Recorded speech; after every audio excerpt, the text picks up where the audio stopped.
Hi guys! Kamusta kayo dyan? Nag-grocery kami dyan ng asawa. Ayan. Pili lang siya ng pili ng mga gusto niya ano. Gusto niya daw mga chocolate. Ayan. Dalawang balde pa nga kinuha namin. Kala ko talaga maraming bibilhin eh. Bumili siya dyan ng pizzeria. Ayun, ikot ko na yung camera dyan. Tinignan ko yung iba. Ano ko nung cracklings. Kaso hindi niya nakita. Kuha naman siya ng choco.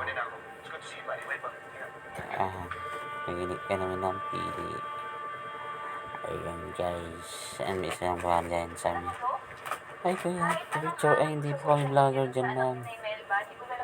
Vlogger na po. Ay tinoto ko na sa mga ano yan. Hindi ko talaga nahanap. Ayun, cracklings sabi ko. Ayun niya, ay hindi yan. Maasim yan eh. Sabi ko kasing asim pa ng kilikili ng kakilala mo. Char. Ayan pala dyan guys. Gusto ko talaga yung cracklings eh. So, hindi ayaw na. Ayan, umikot pa kami dyan. Sabi ng tatay, ay excuse me lang po. Kunin ko na yung ganda. Okay lang po tay. Ayan, pagkila na sana kami dyan. Tapos bigla siyang napaisip. May kulang pa daw. Sige, balikan natin. Ay, binalikan namin dyan guys. Ay, nakatutok na sana yan ha. Kulang pa daw yan. Kasi konti lang daw yan. Sabi ko tama na doon. Yan na tayong pera. Ayan na. Sana. Pumila ka na doon. At madami yung nakapila. Sabi. Ay ito, yung pera doon.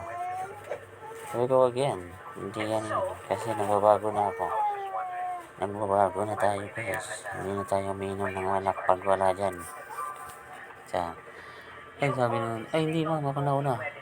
O sige, di ikaw na mauna. Wala na problema eh. Pero shoutout sa'yo na yan. Salamat sa ano. Ay, napimila na kami dyan guys. Habang nakapila kami dyan yan. Pinibigyan ko si... Ay, kung kukuha ba siya talaga nun. Ayun na guys. Salamat sa panonood. Thank you.